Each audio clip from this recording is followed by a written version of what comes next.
दोस्तों आपको जानकर हैरानी होगी कि एक कंपनी जिसका मार्केट वैल्यूएशन 22 बिलियन डॉलर यानी करीब 1,80,000 करोड़ रुपए से भी ज़्यादा है और फिर भी वह कंपनी भारी लॉस में है। लॉस भी कोई कम नहीं है।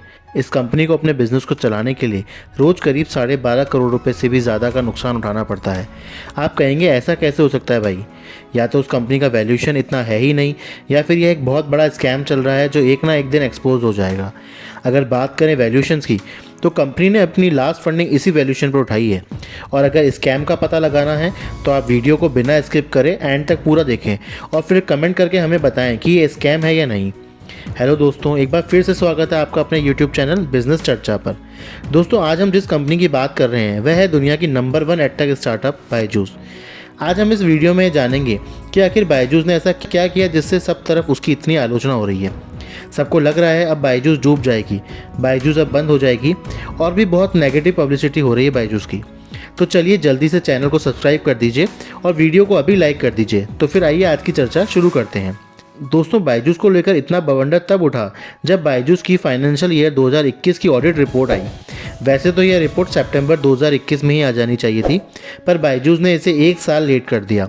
मिनिस्ट्री ऑफ कॉर्पोरेट अफेयर्स यानी एमसीए ने बायजूस को कई रिमाइंडर भेजे, तब जाकर बायजूस ने यह रिपोर्ट सितंबर 2022 में सबमिट करी। एमसीए द्वारा जवाब मांगने पर बायजूस ने कहा कि उसके ऑडिटर ने ऑडिट रिपोर्ट बनाने में लेट कर दिया था। वहीं बायजूस के ऑडिटर डिलॉयट का कहना था कि बायजूस के अकाउंट्स में बहुत सारी गड़बड़ियां थी, तो वह रिपोर्ट कैसे बनाती। अब जब बायजूस ने वो गड़बड़ियां सुधारी है तब जाकर हमने ये ऑडिट रिपोर्ट बनाकर दी है। दोस्तों एक कहावत है कि देर आए पर दुरुस्त आए, लेकिन यहाँ तो ये कहावत ही उल्टी पड़ गई। देर से रिपोर्ट आने के बाद भी सबके होश उड़ गए। अब सवाल यह है कि इस रिपोर्ट में ऐसा क्या आ गया भाई।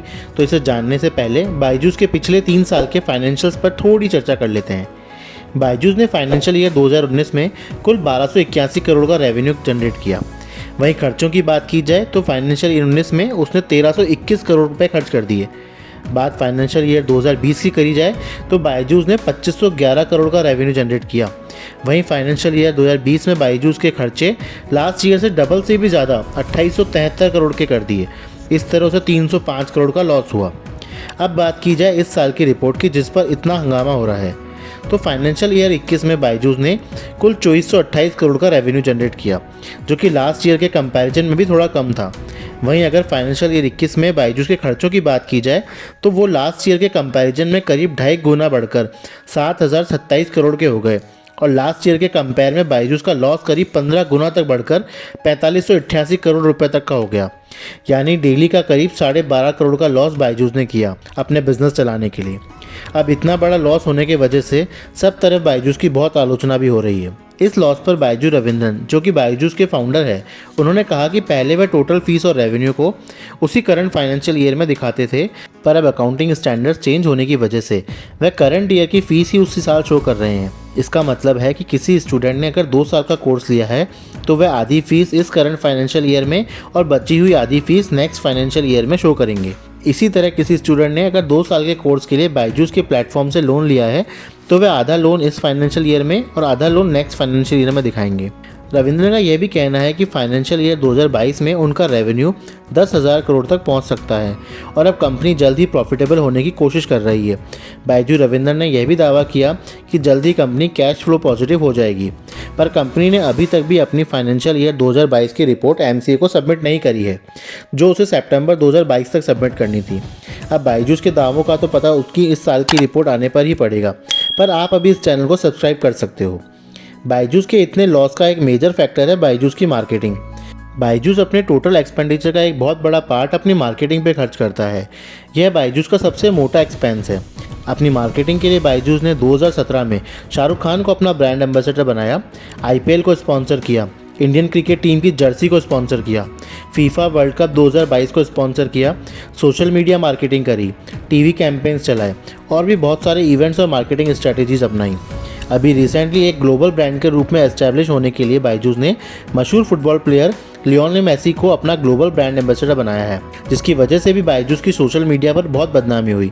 एक तरफ तो बायजूस एम्प्लॉयज़ को निकाल रहा है और एक तरफ इतने बड़े फुटबॉलर को अपना ब्रांड एम्बेसडर बनाकर इतना खर्च कर रहा है। बायजूस ने अपनी एजुकेशन क्वालिटी से ज़्यादा ध्यान अपनी मार्केटिंग पर दिया है। बात करें बायजूस की मार्केट कंडीशन के बारे में, तो बहुत सारे पेरेंट्स ने बायजूस का कोर्स लेना बंद कर दिया है और कई पेरेंट्स ने तो लो क्वालिटी स्टडीज़ की वजह से बीच में ही अपने बच्चों को कोर्स छुड़वा दिया है। न्यू इन्वेस्टर्स मिल नहीं रहे हैं, पुराने इन्वेस्टर्स नया इन्वेस्टमेंट करने के लिए तैयार नहीं हैं, बल्कि बायजूस को IPO लाने और जल्द प्रॉफिटेबल बनने के लिए प्रेशराइज कर रहे हैं। अगर इस सिचुएशन में बायजूस का IPO आया तो जोमेटो और पेटीएम की तरह इसका भी बुरा हाल हो जाएगा। बायजूस के कैश क्रंच का हम अंदाज़ा इसी से लगा सकते हैं कि बायजूस ने अभी कुछ टाइम पहले ही आकाश इंस्टीट्यूट से 300 करोड़ का अनसिक्योर्ड लोन लिया है, वो भी 7.5% पर एनम के इंटरेस्ट पर।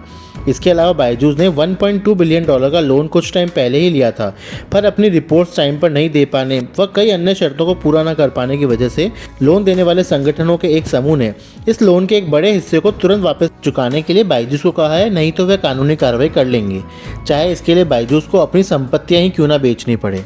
इस सिचुएशन से निपटने के लिए बायजूस अपने मार्केटिंग एक्सपेंसेस को कम कर रहा है और अपने कोर्स कंटेंट को सुधार रहा है ताकि वे और ज़्यादा स्टूडेंट्स को अपने साथ जोड़ सके। अभी बायजूस के पास 15 करोड़ लर्नर्स हैं। इसके अलावा बायजूस अपनी सिस्टर कंसर्न कंपनी से 2500 एम्प्लॉयज़ को भी निकाल रहा है, पर मार्केट एक्सपर्ट्स के अकॉर्डिंग यह फायरिंग 10,000 से 12,000 एम्प्लॉयज़ की हो सकती है। इसके अलावा बायजूस अपने मीडिया और स्पॉन्सर एक्सपेंसेस में भी कटौती कर रहा है। बायजूस अब इंडियन क्रिकेट टीम की जर्सी की स्पॉन्सरशिप भी अब छोड़ेगा। बायजूस का टारगेट 31 मार्च 2023 तक प्रॉफिटेबल होने का है।